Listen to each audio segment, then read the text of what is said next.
Hello everyone, this is Mrs. Chandana Santosh Nirali, Assistant Professor from Food Chemistry and Nutrition Department, KKWAK College of Food Technology. Under course title Biochemistry, course number FCN 112, credits 2, 1 plus 1. Today I am going to teach you regarding amino acid metabolism. Proteins. Proteins are the most abundant organic compounds and constitute a major part of the body dry weight, that is about 10 to 12 kg in adults. Proteins perform a wide variety of structural as well as dynamic functions. Under dynamic functions, enzymes, hormones, clotting factors, receptors comes. Proteins are nitrogen containing macromolecules consisting of L-alpha amino acids as the repeating units.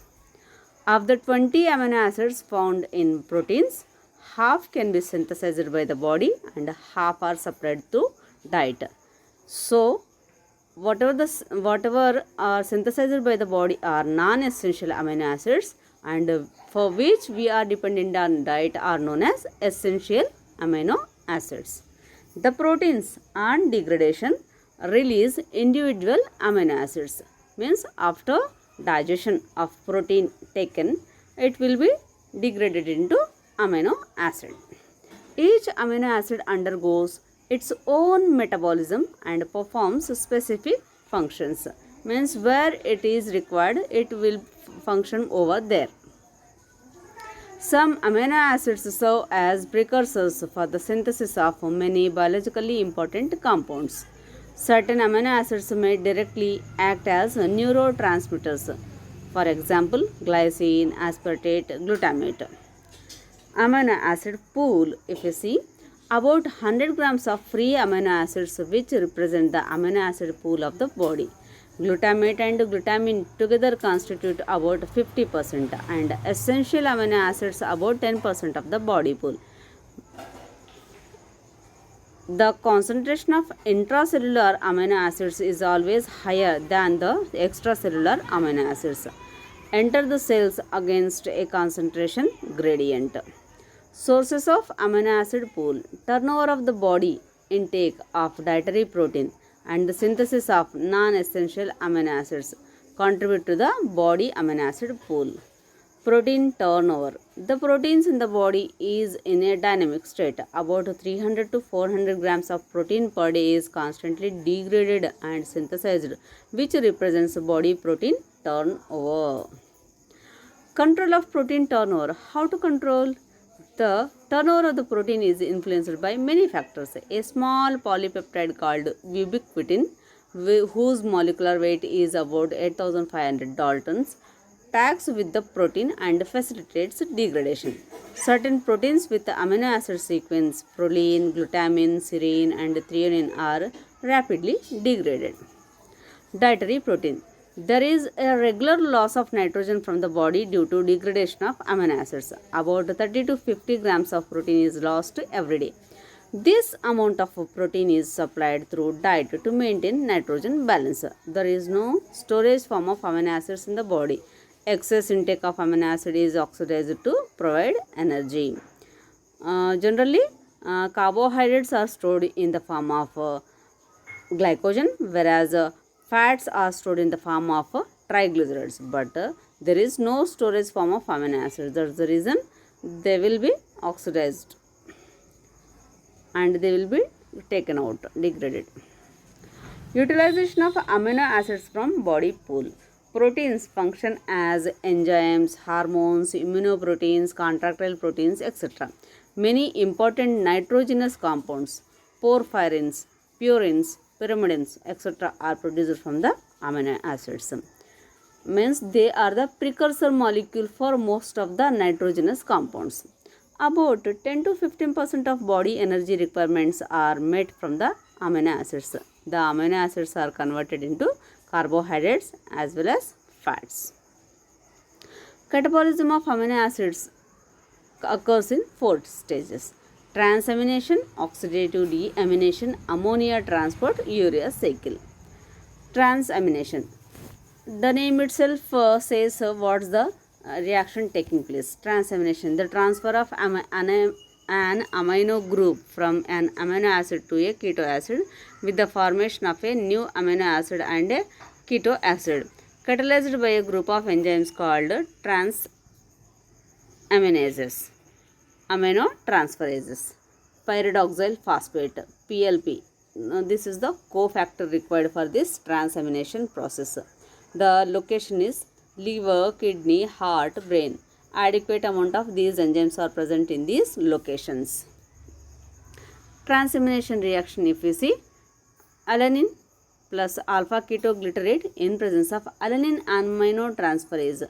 The name of enzyme is given based on the substrate name. It gives rise to pyruvate as well as glutamate. Salient features of transamination. All transaminases require PLP as cofactor. No free NH3 liberated. Only the transfer of amino groups takes place. Here there will be no loss, only transfer takes place. Transamination is reversible, means it can be come back.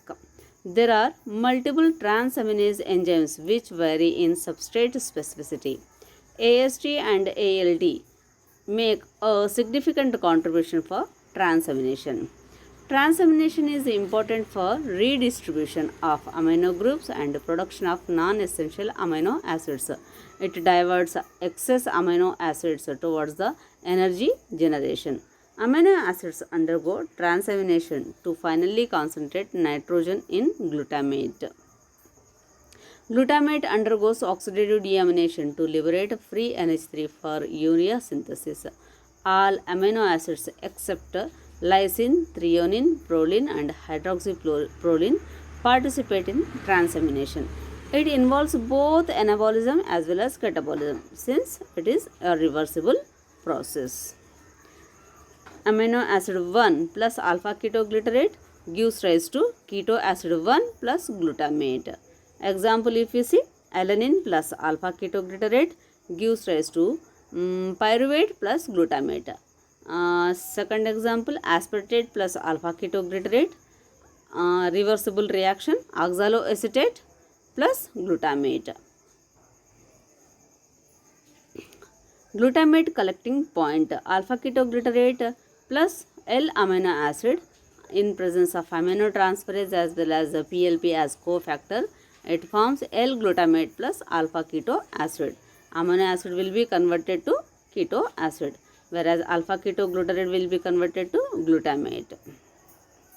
Transamination, if you see, amino acids from ingested protein will enter and even cellular proteins also. These amino acid will be converted to keto acid in liver. Later, this keto acid will be converted to glutamate, next to alpha ketoglutarate, and this glutamate can be again converted by, produced from glutamine amino acid, and these glutamate to alpha ketoglutarate, in between that there will be release of NH4 plus, that is nothing but urea or uric acid form मध्ये it will be taken out from the body. Next, this NH3 plus also comes from alanine from muscles alanine will converted to alanine, that alanine will be converted to again pyruvate. Even this glutamine can come from muscle as well as other tissues also. Mechanism of transamination. Step 1 includes transfer of amino group from amino acid 1 to the coenzyme PLP to form pyridoxamine phosphate. Amino acid 1 is converted to keto acid 2. Step 2. Amino acid group of pyridoxamine phosphate is then transferred to a keto acid 1 to produce a new amino acid 2 and enzyme with PLP is generated.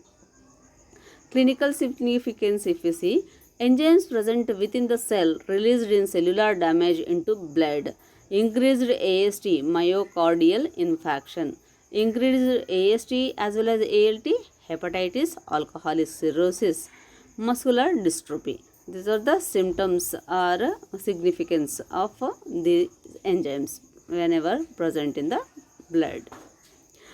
Trans deamination. The next, the amino acid group of most of the amino acids is released by a coupled reaction, trans deamination. Transamination followed by oxidative deamination. Transamination takes place in the cytoplasm. The amino group is transported to liver as glutamic acid, which is finally oxidatively deaminated in the mitochondria of hepatocytes. Deamination. The removal of amino group from the amino acids as NH3 is deamination. D म्हणजे removal. That's the reason deamination is nothing but removal of amino group. Deamination results in the liberation of ammonia for urea synthesis. The carbon skeleton of amino acids is converted to keto acids. Deamination may be either oxidative or non-oxidative. Only liver mitochondria contain glutamate dehydrogenase, that is GDH, which deaminates glutamate to alpha ketoglutarate as well as ammonia. It needs NAD plus as its coenzyme. It is an allosteric enzyme. It is activated by ADP and inhibited by GTP. Whenever there will be ADP, it will get activated and does its function, and whenever there will be GTP, then it will be get inhibited.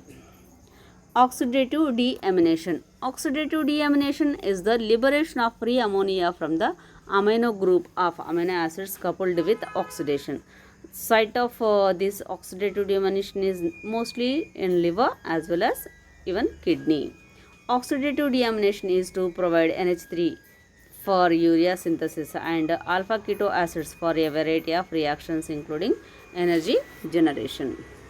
Roles of glutamate dehydrogenase. Glutamate is a collection center for amino groups. Glutamate rapidly undergoes oxidative deamination. It is catalyzed by GDH to liberate ammonia. It can utilize either NAD plus or NADP plus.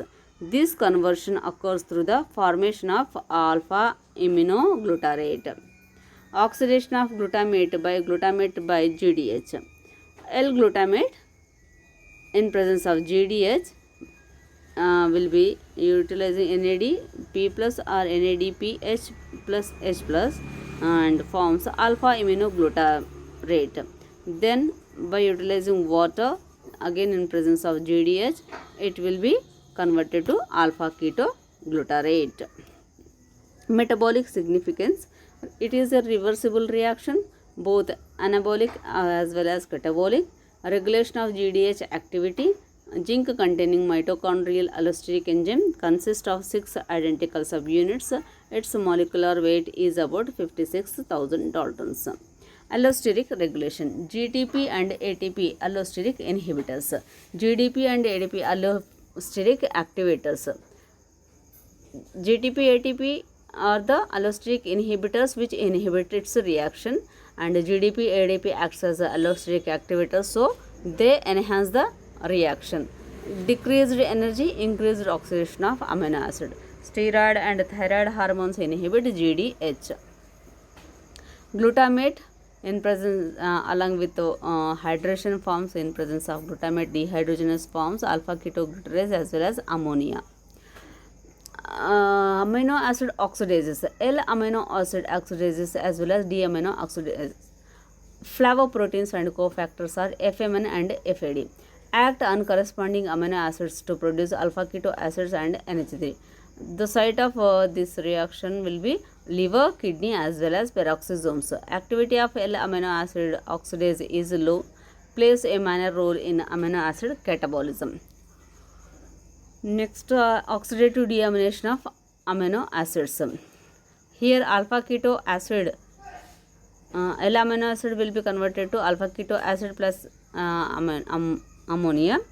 There will be FMN will converted to FMNH2 and there will be half O2 will be consumed and forming H2O2, and these in presence of catalase H2O2 will be converted to water as well as half O2. L-amino acid oxidase acts on all amino acids except glycine and dicarboxylic acids. Activity of D-amino oxidase is high than that of L-amino acid oxidase. D-amino oxidase degrades D-amino acids in bacterial cell wall. Fate of D-amino acids, they found in plants as well as microorganisms. They are not present in mammalian proteins. D-amino acids are taken in the diet and bacterial cell wall absorbed from gut. D-amino acids oxidate converts them to respective alpha keto acids. The alpha keto acids undergo transamination to be converted to L-amino acids which participate in various metabolic pathways. Keto acids may be oxidized to generate energy or serve as a precursor for glucose and fat synthesis.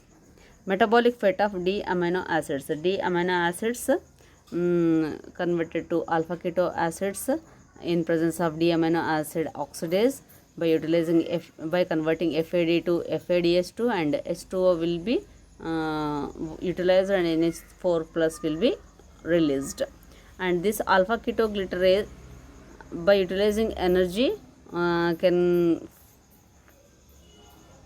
be synthesized from glucose and fat, and by utilizing L-amino acid forming alpha keto acid in presence of transaminases forms L-amino acid. Non-oxidative deamination. It is direct deamination without oxidation. Amino acid dehydratases are the enzymes involved. Serine, threonine and homoserine are the hydroxy amino acids. They undergo non-oxidative deamination catalyzed by PLB dependent dehydratases. Non-oxidative deamination, if you see the reaction, serine, threonine, homoserine in presence of dehydratase PLP cofactor by removal of NH3 forms a respective keto acid. Amino acid desulfhydrases, cysteine and homocysteine undergo deamination coupled with desulfhydration to give keto acids. Cysteine converted to pyruvate desulfhydrases NH3 plus H2S. Deamination of histidine. Histidine in presence of histidase forms uroconate by removal of ammonia. For this topic, reference books will be textbook of biochemistry by U. Satyanarayana, textbook of biochemistry by D.M. Vasudevan. Thank you.